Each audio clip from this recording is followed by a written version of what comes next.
ہیں آج کیوں ذلیل کے کل تک نہ تھی پسند گستاخی فرشتہ ہماری جناب نے۔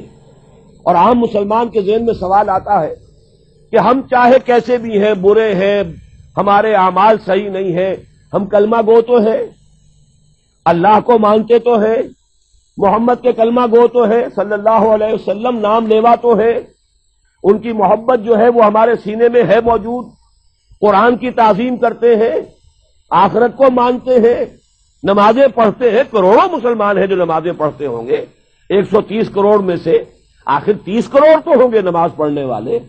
لیکن وہ جو ہیں وہ تو سب کے سب کافر، منکر، نہ اللہ کو مانے، نہ آخرت کو مانے، نہ رسالت کو مانے، نہ قرآن کو مانے۔ پھر کیا وجہ ہے کہ رحمتیں ہیں تیری اغیار کے کاشانوں پر اور برف گرتی ہے تو بیچارے مسلمانوں پر۔ اللہ کا ایک قانون عذاب ہے، ایک قانون کے تحت ہوتا ہے جو کچھ ہوتا ہے، اللہ کا ضابطہ ہے۔ قرآن اس کے لیے لفظ سنت استعمال کرتا ہے، وَلَن تَجِدَ لِسُنَّتِ اللَّهِ تَبْدِيلًا وَلَن تَجِدَ لِسُنَّتِ اللَّهِ تَحْوِيلًا۔ اللہ کی سنت، اللہ کے قواعد و ضوابط میں کوئی تغیر نہیں ہوتا۔ اور وہ سنت کیا ہے؟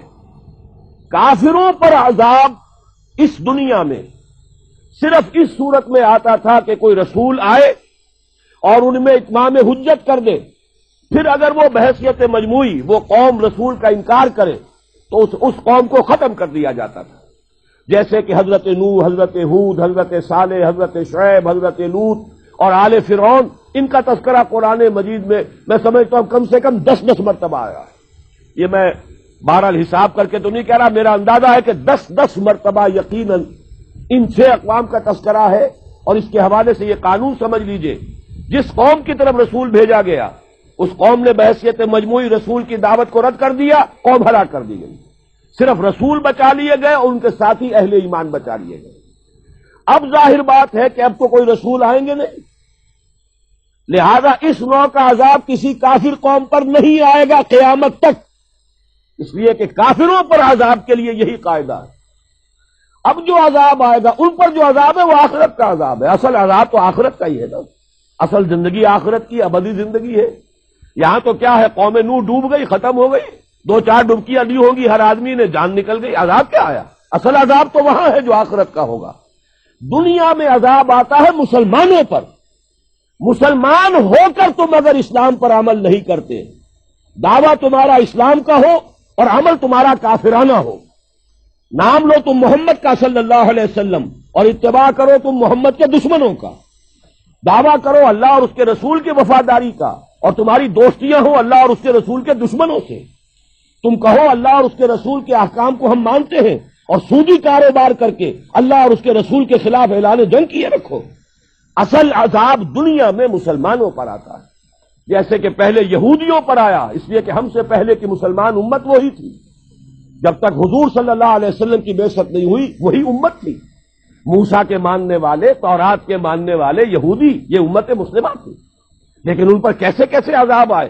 نبوکدنضر کے ہاتھوں برباد کرایا گیا، کبھی پھر یونانیوں کے ہاتھوں تباہی آئی، کبھی رومیوں کے ہاتھوں تباہی آئی۔ اگر آپ بھولے نہ ہو کہ یہ صدی کے وسط میں ہٹلر کے ہاتھوں 60 لاکھ یہودی قتل ہوا۔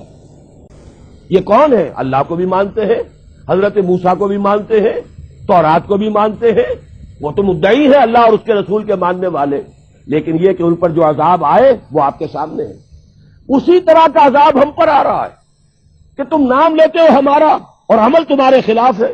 لما تقولون ما لا تفعلون کبر مقتا عند اللہ ان تقولوا ما لا تفعلون، کیوں کہتے ہو جو کرتے نہیں ہو؟ اللہ کے غضب کو اور اللہ کے غیظ کو اور غصے کو بھڑکانے والی ہے یہ بات کہ تم کہو جو کرتے نہیں۔ یہ ہے اصل سبب، اصل مجرم ہم ہیں، ہم دوہرے مجرم ہیں۔ ان کا جرم ایک ہے، انہوں نے انکار کر دیا، چھٹی ہوئی۔ ہم ہیں کہ جو ہر روز کہتے ہیں ایاک نعبد و ایاک نستعین، اور پھر اس دن میں 50 مرتبہ اللہ کا حکم توڑ رہے ہیں۔ پوری زندگی ہماری گزر رہی ہے، 5 وقتہ نمازی زیادہ بڑا مجرم ہے اس وقت، اس لیے کہ وہ 23-24 مرتبہ، 25 مرتبہ، 27 مرتبہ دہراتا ہے ایاک نعبد و ایاک نستعین، اور پھر باہر نکل کر جو کام کرتا ہے وہ اس کے خلاف ہے۔ یہ ہے اصل میں سبب، اور یہ جان لیجئے جو عذاب ہم پر آ رہا ہے اللہ کا وہ اس وجہ سے آ رہا ہے۔ ہمارا کام تو یہ تھا کہ ہم دین کے علمبردار ہیں، دین کا ایک نظام دنیا کے سامنے پیش کریں۔ ابھی بڑا اچھا لفظ استعمال کیا ہے توکل صاحب نے، ماڈل۔ ماڈل دو نا، ایک انفرادی ماڈل ہوتا ہے. حضور صلی اللہ علیہ وسلم اپنی ذات میں ماڈل تھے، لقد کان لکم فی رسول اللہ اسوۃ حسنہ، لیکن حضور نے صرف ذاتی اور انفرادی ماڈل نہیں دیا، ایک اجتماعی ماڈل فراہم کر دیا، نظام قائم کر کے دکھا دیا. یہ ہے اللہ کا دین، یہ ہے اس کا سیاسی ڈھانچہ، یہ ہے اس کا معاشی ڈھانچہ، یہ ہے اس کی معاشرت، یہ ہے اس کی فیملی لاز، یہ ہے اس کے اندر تمام قوانین فوجداری اور دیوانی، یہ ہے یہاں پر قانون شہادت، یہ ہے سارا نظام. دیکھ لو، ٹھوک بجا کر دیکھ لو، یہ نظام ہے. جب تک وہ ماڈل مسلمان قائم نہیں کریں گے، یہی عذاب کے کوڑے برستے رہیں گے. سخت سے سخت تر عذاب آئے گا.